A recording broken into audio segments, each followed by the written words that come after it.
నిజామాబాద్ జిల్లా ధర్పల్లిలో ఓ కుట్టు మిషన్ షాపులో అగ్ని ప్రమాదం జరిగింది. షార్ట్ సర్క్యూట్ కారణంగా షాపులోని కుట్టు మిషన్లు దగ్ధమయ్యాయి. ఈ ప్రమాదంలో స్కూల్ యూనిఫామ్స్ కుట్టడానికి తీసుకొచ్చిన డ్రెస్సులు కాలి బూడిదయ్యాయి.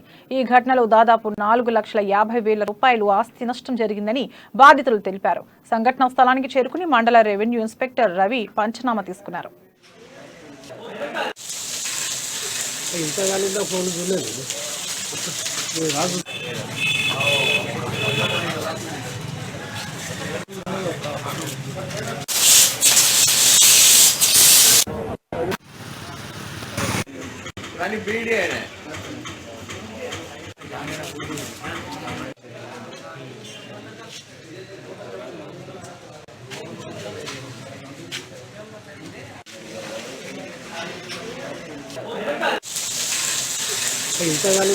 చూడలేదు.